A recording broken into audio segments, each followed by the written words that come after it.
Okay guys, welcome back to this Go Redis clone series. We're gonna continue building this Redis database clone in Go. Let me just recap the previous part real quick. So in part 2 of this series, let me expand this. There we go. So in part 2 of this series, we built the command handlers like this handle function, the get command, the set command, and we also built this writer struct, right? And what this does is it basically just converts the value struct into a resp string that we can then send to the Redis client, and then it can understand it and parse it and so on and so forth, right? So that's what we built in part 2 of this series. Now in part 3, which is this part, today what we're going to build is we're going to add concurrency support to this whole program so that this one server can support multiple clients at the same time, right? So we're going to add concurrency support to this whole Redis server that we built. And secondly, we're going to create a configuration file that we're then going to use in data persistence. All right, so Redis obviously has a configuration file that you can fill out, and you can add some options there to like store data in various ways. We're going to create a minimal config file like that, and we're going to create a parser for that config file, and then we're going to set up data persistence. So those are the two things we're going to build today: concurrency support and config file and parsing. So let's get started.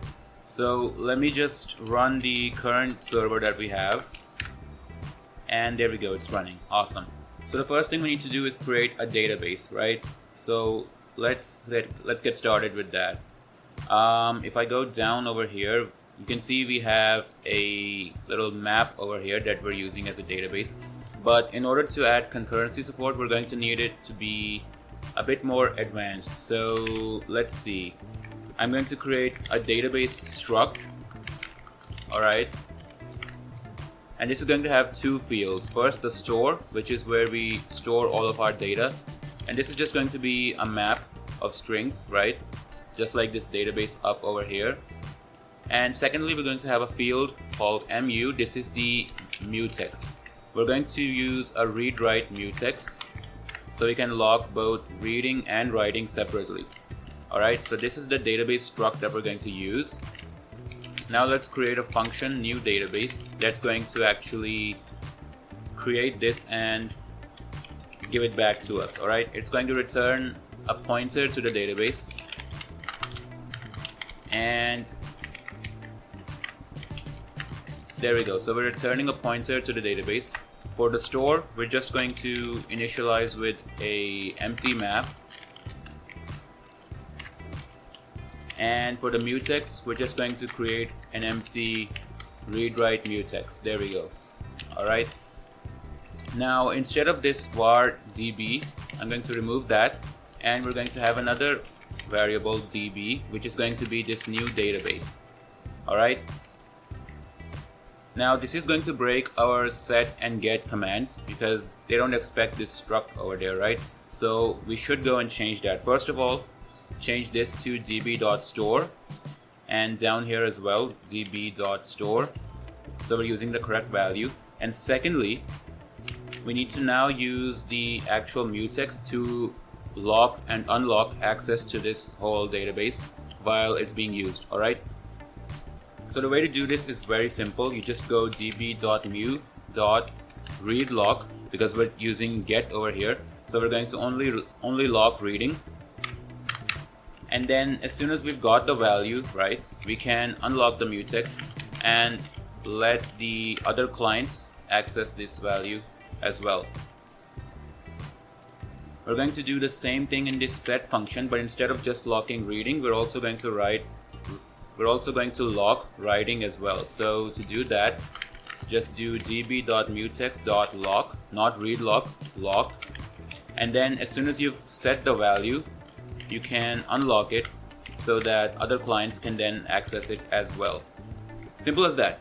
That's literally all we need to do to add concurrency support. Now any number of clients can join and access these commands, and it's not going to cause any race conditions or any concurrent bugs like that. where you're trying to update the same value at the same time, or you're trying to access a value that's being overridden at the same time, or any of that nonsense, right? We've prevented all of that by using a simple mutex. Now, one more thing we need to do is up here in the main function, we need to actually accept multiple connections. So if you see right here, we're only accepting one connection and just using that, right? We need to also be able to accept multiple connections over here. Now, I'm not gonna bother with that right now because I'm only using one single client, right? Because I'm only building this on my local machine. So I'm not going to bother with that right now, but we are going to build this in the future. So for now, we have concurrency support. That's amazing. Moving on to the next part, we need to now figure out the config file and parsing it and so on and so forth. All right. So first of all, let's just create a very minimal Redis configuration file. I'll call this redis.conf, and there's a couple things we need to add over here. All right. First of all, the directory where we're going to store all of our data. So we're going to build data persistence in the next video, right? We need to have a directory where we'll store the data files. So let's add a dir command over here, and I'll just say store it in the current directory in a data folder. Next, we need to add configuration for the actual data persistence methods. So Redis has two data persistence methods that we can use. There's AOF, append only file, and there's also RGB, right? They're both different in how they work and how they store and retrieve data. We're going to build and configure both of them, right? So first of all, let me just configure append only, right? To enable this, you need to use append only yes, and this will enable append only data persistence in your database, all right? Then you can use append file name to set the file name of this database file. So I'll just call this backup.aof, and then you can use append fsync, and we can set this to every second. Fsync is basically a system call that's used to take data in any buffer and write it to the actual file or the actual connection or whatever, right? I'm going to explain this a lot more once we actually configure this, but for now, just keep that in mind. Next, let's also configure the RDB storage. I'll add a comment here, RGB. This is going to use the save keyword. We're going to say if in 900 seconds one key changes, then we should save the RDB snapshot. All right. We're also going to say if in 300 seconds 10 keys change, then we should also save the RDB snapshot. This basically means the save command basically tells you when to save the RDB database, right? When to create a backup of the entire database and store it in disk. The 900 value after that is the amount of seconds that need to pass, and the one after that is the amount of keys that need to change. So what this is basically saying is, if in 900 seconds one key changes in your database, then save the database, right? And down here it's just saying if in 300 seconds, which I guess is 5 minutes, 10 keys change, then you should save the database as well. That's what's going on over here, and we're going to configure all of this as well. Finally, let's create a DB file name, and this is going to be the name of the file that's storing the RDB snapshot. I'll just call this backup.rdb, and with that we are done writing this config. That's all we need to write for now.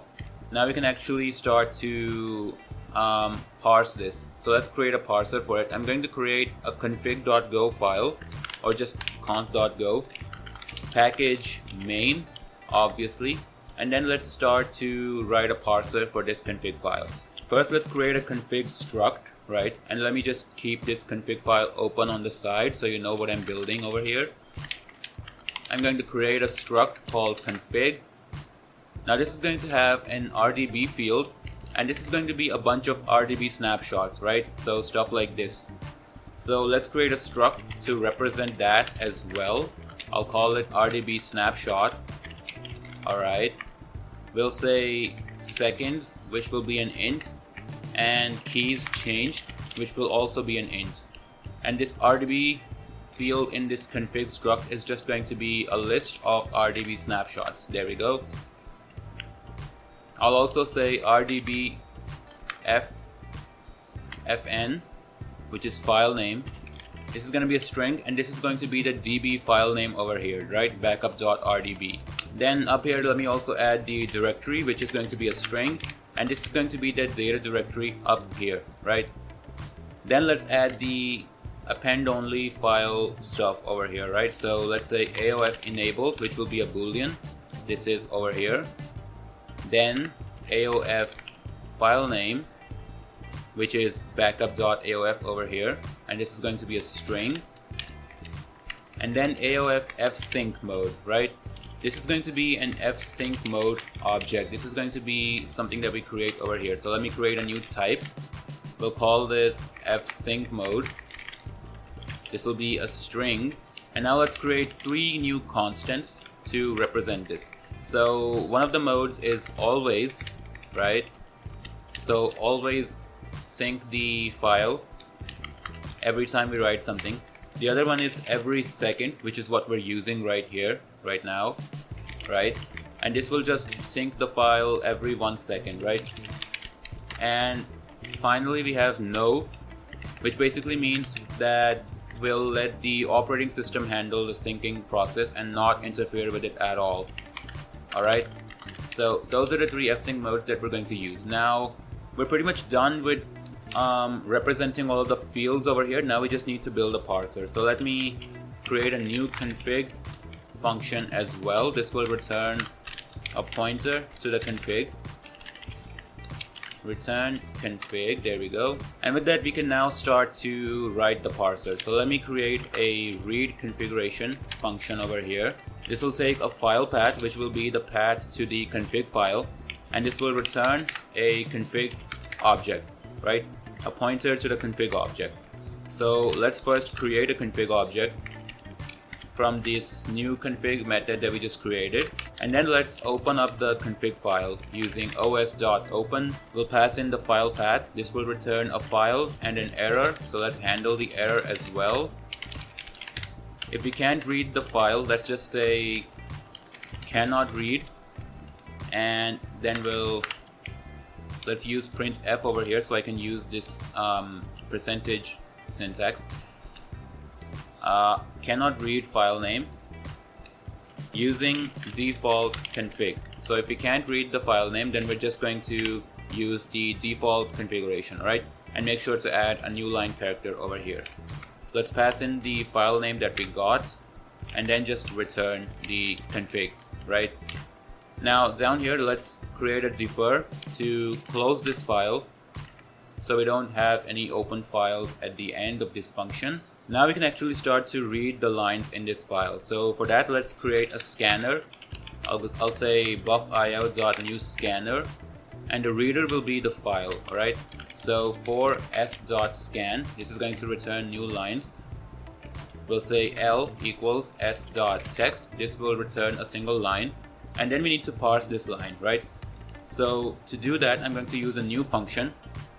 But before I do that, let me just finish writing this function. We'll say if there's an error in this scanner, then we should render that over here.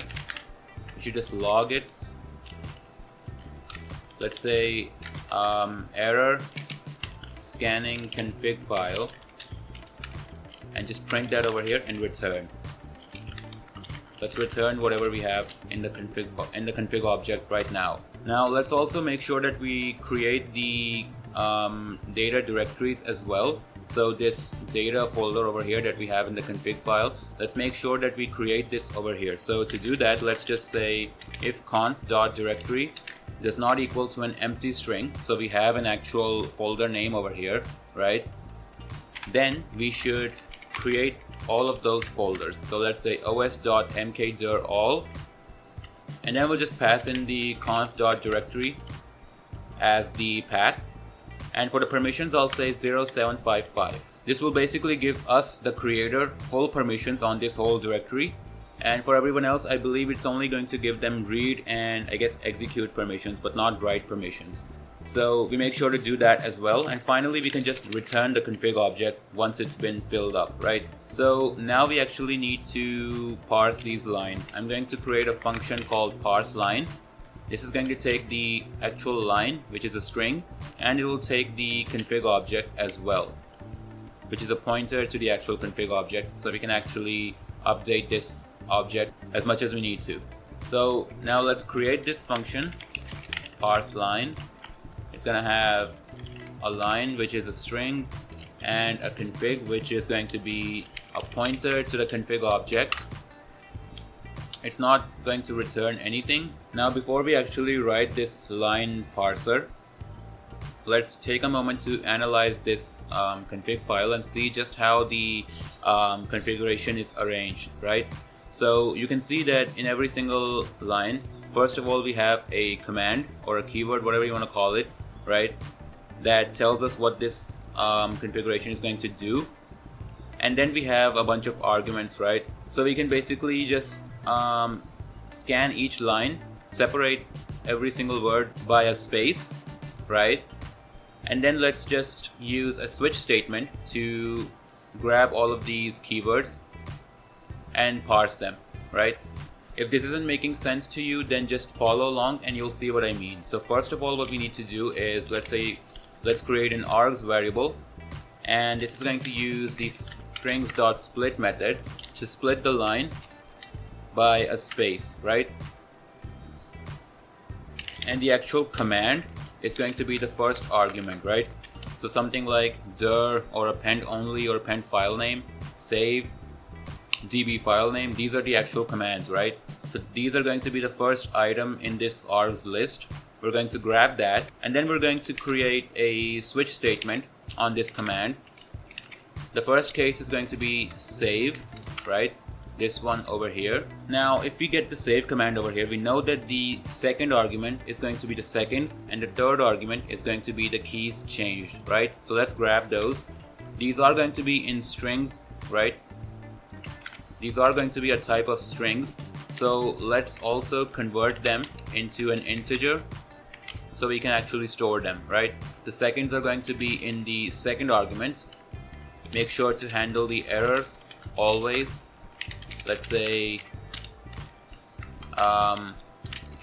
invalid seconds, and then return. Then let's also grab the keys changed and do the same thing over here. These are going to be the third argument, right? Let's handle the error. Let's say invalid keys over here, and then return if there's an error. And if it's all going well, no errors, then we can actually create the snapshot that we need. Pass in the values, right? And then we can just append this to the actual config object, right? And that's all we need to do. So next we can handle the db file name, right? And this one is super simple. If we get this, then we just need to grab the second argument here, which is the file name, and we can assign that to the the RGBFN field. All we need to do is just pass in the second argument. There we go, right? Similarly, in append file name, we can just do the same thing, but to the AOF-FN field, right? As for the append fsync field, we can just grab this field over here and convert it into an fsync mode object. Since both of these values are strings, it's easy to convert one to the other, right? So pass it in over here, and that's all we need to do. Now, what do we have left? Okay, we still need to handle the append only keyword and the dir keyword. Okay, so let's do that as well. Let's say dir const.dir is going to be the second argument over here. Finally, let's handle the append only keyword. We'll say if the second argument equals yes, then we can enable this, right? Set it to true.